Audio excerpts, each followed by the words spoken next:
Kasus jemaat gereja yang dibubarkan saat sedang beribadah di Lampung terus menjadi sorotan publik. Ketua RT setempat mengatakan bahwa bangunan yang digunakan belum mendapatkan izin, sementara pihak gereja justru mengatakan sudah mendapatkan izin dari warga setempat.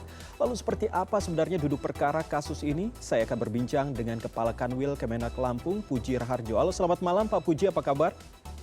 Selamat malam, Assalamualaikum Mas Iqbal. Waalaikumsalam warahmatullahi wabarakatuh. Pak Puji, ini menarik sekali nih Pak Puji. Sebenarnya tentunya yang menjadi pertanyaan kita bersama, bagaimana kasus pembubaran ibadah di gereja ini bisa terjadi? Duduk perkaranya itu seperti apa? Mengingat bahwa kedua sisi begitu, ada yang mengatakan sudah mendapatkan izin, tapi sisi yang lain justru mengatakan belum mendapatkan izin. Jadi, ya Mas Iqbal, jadi kasus ini menarik karena menyangkut terkait dengan agama sehingga gampang menyebar di khalayak yang lebih luas. Gitu.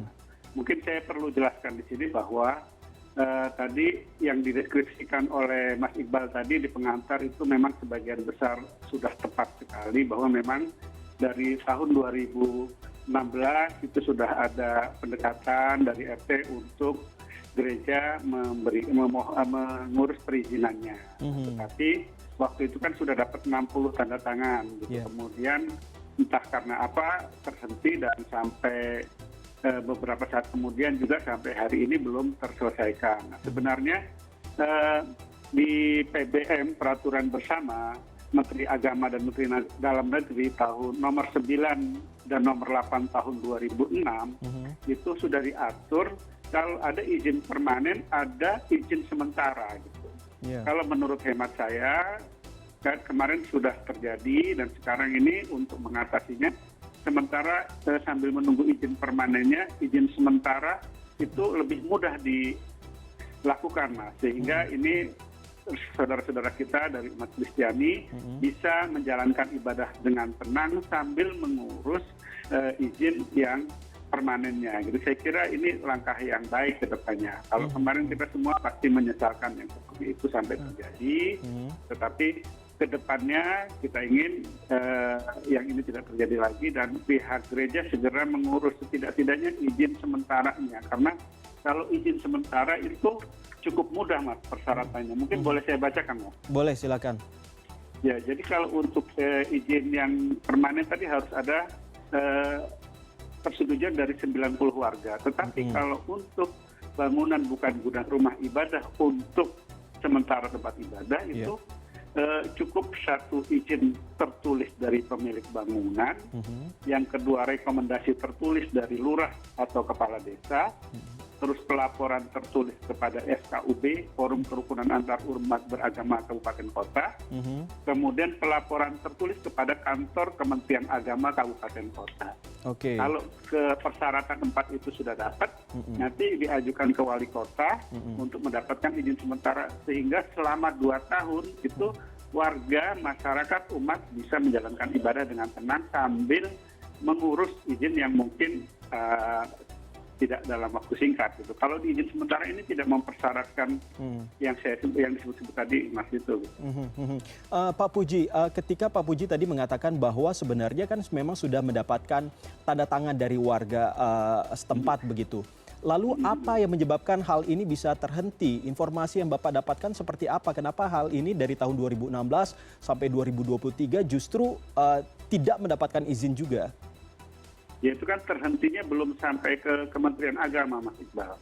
Artinya kalau setelah dapat izin pengantar dari kelurahan, dari warga itu nanti diajukan ke kabupaten kota, baru nanti di kabupaten kota itulah yang mempertimbangkan rekomendasi ke wali kota untuk dikeluarkan izinnya. Nah sekarang berarti kalau dulu 2016 itu sudah dapat tanda tangan, berarti terhenti di kelurahan mungkin, Mas. Gitu. Kita juga belum melihat gitu. Tapi ini saya nggak mau ngomong yang lalu-lalu deh. Kita ingin yang kedepannya supaya ini semua warga negara dijamin bisa menjalankan agamanya dengan sebaik-baiknya. Gitu. Berarti memang harus dirunut kembali sebenarnya di mana hambatan ini ya Pak ya? Dan kalau untuk mengatasi hambatan ini, sementara di izin sementaranya dulu deh, biar kita enak ngurusnya, sama-sama tenang semua. Dan saya kira warga dan masyarakat itu sangat memberi ruang untuk itu. Buktinya sudah dari tahun 2016 sampai hari ini kan tetap bisa menjalankan ibadah dengan tenang gitu, walaupun kemarin terjadi peristiwa yang tidak kita inginkan sama-sama. Berarti dalam hal ini juga bahwa pihak gereja juga sebenarnya belum memiliki izin sementara begitu untuk melakukan ibadah? Ya, belum. Oke.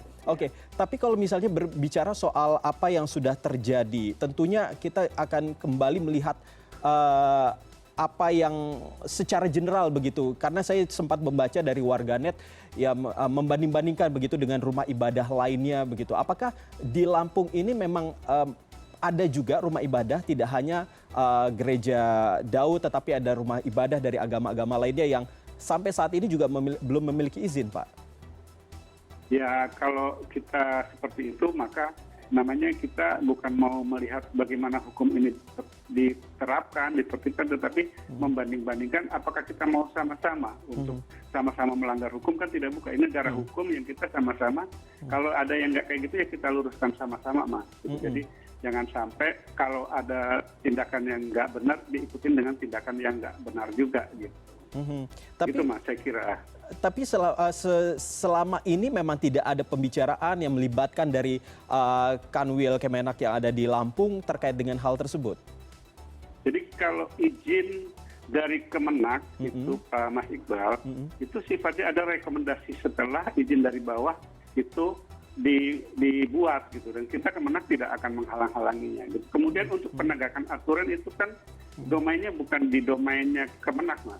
Kemenak ini kan sebagai regulator, bukan sebagai penjaga ini yang aparat penegaknya gitu. Saya kira di situ, Mas. Kalau Kemenak memang sebagai regulator, lalu apa yang akan dilakukan selanjutnya agar tentunya hal ini tidak terulang kembali begitu, apalagi untuk memastikan bahwa seluruh tempat ibadah harus memiliki izin? Ya, kemarin kita sudah rapat koordinasi bersama dengan pimpinan Kementerian Agama, dan kita minta semua pihak untuk bersama-sama mengawal implementasi PBM nomor 8 dan 9 tahun 2006 ini, sehingga semua kita itu peduli dengan hal ini dan menjalankan ibadah ini dengan baik. Sebagai data, Mas, yang mungkin perlu saya sampaikan, di Lampung itu ada 985 gereja di Lampung itu. Nah, kemudian dari itu sudah ada yang punya IMB, ada yang belum punya IMB. Itu yang ini sebagian dari sekian banyak yang belum berizin gitu. Jadi semua kita mari kita sama-sama ya agama apapun gitu sama saja menaati regulasi ini, Mas Iqbal. Baik.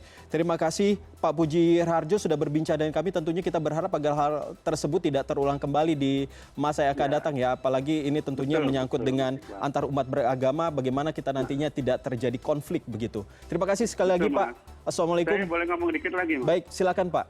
Saya ingin gini, kita ini hari ini urusan harmoni antar umat beragama ini harus kita jaga sama-sama, karena kita ingin menjaga negara bangsa ini, Provinsi Lampung lebih khusus, menjadi provinsi yang aman, dan Indonesia juga bisa menjadi negara aman yang plural, yang terdiri dari berbagai macam etnis, berbagai macam suku bangsa dan agama, sebagaimana para pendiri-pendiri bangsa kita yang sudah sepakat untuk hidup bersama-sama dalam bingkai NKRI ini.